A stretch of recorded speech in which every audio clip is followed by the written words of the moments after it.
ওর ভালোবাসার মধ্যে কিন্তু কোনো ভনিতা ছিল না। ও কিন্তু সবার আগে এত বোঝা, এত প্রেশার থাকা সত্ত্বেও আমার একটা থাকার ব্যবস্থা করে দিয়েছে, মাথা গোজার ঠাঁই করে দিয়েছে। তার কারণ এই সমাজের পুরুষ মানুষদেরও খুব ভালো করে চেনে। তারা যে কোনো দিন ঘাট ধরে বাড়ির লোক লাগিয়ে বলে দিতে পারে যে আজ থেকে এই বাড়ির অন্যের। তাইও আগে আমার একটা থাকার ব্যবস্থা করে দিয়েছে, যাতে আমার বাচ্চাকে কেউ বেজন্মা না বলে। সেই জন্য আমার বাচ্চার পিতৃত্ব স্বীকার করেছে। কেন এগুলো করলো বলো তো? কেন? আমাকে ভালোবাসে বলে।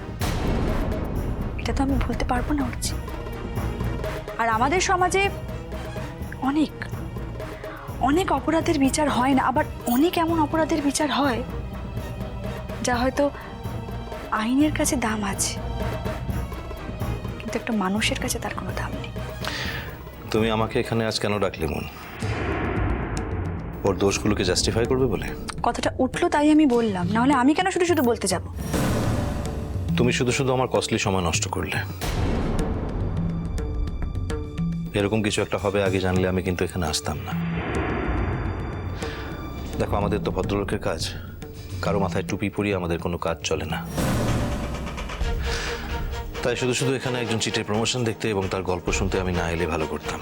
খবরদার, আমি বলে দিচ্ছি তোমাকে হচ্ছে, বিক্রমের এগেইনস্টে এই ধরনের মন্তব্য তুমি করবে না। একজন প্রবঞ্চককে যে নামেই ডাকি না কেন, সে সারা জীবন প্রবঞ্চকই থেকে যায়। এনিওয়ে, একটা কথা বলতে চাই যে তোমার কথা মতো এখানে এসে কিন্তু আমি আমার জীবনের দ্বিতীয় ভুলটা করেছি। বাট ডোন্ট ওয়ারি, যখন কথা দিয়েছি আমি তোমাকে হেল্প করবই। স্টোরিটা বার করতে হয় আমি করে দেবো। যদি দরকার হয় ডকুমেন্টসগুলো আমার অফিসে পৌঁছে দিও।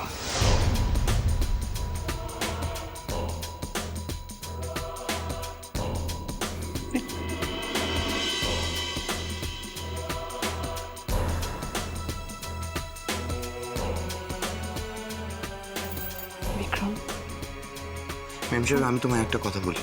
আমি অন্যায় করেছি সেটা ঠিক, কিন্তু যে তোমায় ঠকিয়েছে, তোমায় কষ্ট দিয়েছে, সে যখন আমার অন্যায় নিয়ে কথা বলে সেটা আমি সহ্য করতে পারি না। আমি তো কখনো তোমায় ঠকাইনি। বলো বলো তুমি, আমি ঠকিয়েছি তোমায়? তুমি কেন আমাকে এত এক্সপ্লেনেশন দিচ্ছ? আমি তো সব জানি। It's okay. দেখো,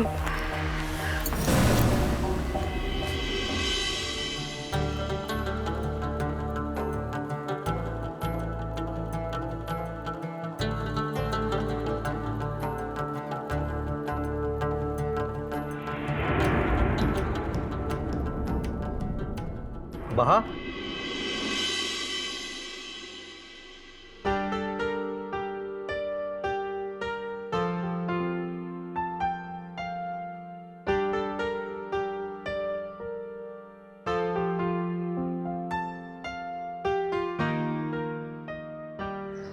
চলো বাইকে বসো। তো এদিকটাই তোর কামটা ছিল? হ্যাঁ, এদিকে কাজ ছিল একটা।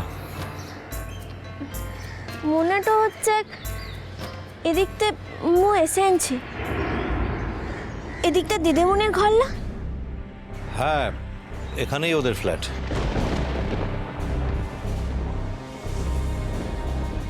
তোমার ইন্টারভিউ কেমন হয়েছে বাহা? তুই কি দিদিমণির ঘরতে যাচ্ছিলি? বললে না তোমার ইন্টারভিউ কেমন হয়েছে? দিদিমণির ঘরটাতেই কি তোর কামটা ছিল? আমি তোমাকে একটা প্রশ্ন জিজ্ঞেস করছি বাহা। মুও তোকে একটা প্রশ্ন জিজ্ঞেস তো করছি, তুই শুনতে তো পাচ্ছিস না? হ্যাঁ, এখানে আমার একটা কাজ ছিল। এবারে বলো, তোমার ইন্টারভিউ কেমন হলো? তুই আগু থেকে জানতিস যে তোর এখান থেকে কামটো থাকবে নাকি হঠাৎ কামটো পড়ল? আগে থেকেই জানতাম, মানে কাল যখন তোমাকে বলি আমি তখন থেকেই জানতাম। তাহলে তুই এই কথাটা মোর কাছকে গোপনটা করলি কিসের লিখে? কি আশ্চর্য, তুমি আমাকে গোয়েন্দার মতো জেরা করছো কেন? আমি তখন থেকে তোমাকে একটা প্রশ্ন করছি, সেটার উত্তর না দিয়ে তুমি উল্টে আমাকে প্রশ্ন করে যাচ্ছ গোয়েন্দার মতো। তুই মনতে কি ভাবিস বাবু? তুই সকল প্রশ্নের ঊর্ধ্বে আছিস। দেখো বাহা, আমার কিন্তু মেজাজ ভালো নেই। তোমার যা বলার আমাকে পরে বলো, আর আমারও যা বলার আমি তোমাকে পরে বলবো বাড়ি গিয়ে। এটা রাস্তা, পাবলিক প্লেস, সব কথা বলার জায়গা কিন্তু এটা নয়। চলো বাইকে বসো। আহা গো, মোর মরদ তোর মেজাজটা ভালো লাগে, মনটা খারাপ হয়েছে। হবে তো নিশ্চয় তোর আগর বহু তোর সঙ্গে ভালো করে কথাটা বলে লাই, তার লিগে বাহা, চেঁচাচ্ছিস কিসের লিগে? তুই কি ভেবেছিস তুই চেঁচাইবি আর মুখ চুপটো করে নেব? যেমন করে মুর সঙ্গে কথাটা বলিস, আগর বহুর সঙ্গে কথাটা বলতে পেরেছিস? আমি তোমাকে আগেও বারবার বলেছি এটা কিন্তু পাবলিক প্লেস, সব কথা বলার জায়গা এটা নয়, এটা রাস্তা। যাবার হলে চলো আমার সঙ্গে বাইকে ওঠো। মু তোর সকল কথা শুনবকলা, শুনতাম যদি তোর মুখে সত্যি কথাগুলো বলতিস, কিন্তু বলিস লাই। আসলে মোর মরদের তো সত্যি কথা বলার সাহসটাই লয়। ডট্টো পাস কাকে পাস হচ্ছি বাবু? অসভ্যের মতো চেঁচাচ্ছ কেন বাহা? এবার কিন্তু বাড়াবাড়ি হচ্ছে। মু বাড়াবাড়ি করছি? মু করছি? আর তুই যে মুখে মিছা কথাগুলো বলেছিস তোর আগর বহুর সঙ্গে দেখা করার লিগে, সেটা বাড়াবাড়ি না? মু তোকে মোর কামের লিগে কোনোদিন কিচ্ছু বলি লাই। মু ছোটবেলা থেকে শিখেছি নিজের কাম তো নিজেকেই করতে হয়, তার লিগে যতই কঠিন কাম হোক না কিনে। মু কিন্তু তোকে কোনোদিনের লিগে বলি লাই, চেষ্টাটা করেছি একা করার লিগে, বল কিনে করি লাই। তাতে কি অস্বাভাবিক বলো তো? এটা তো স্বাভাবিক, এটা তো তোমার করার কথা। আমাদের কাজগুলো কি করে দেয় বলো তো?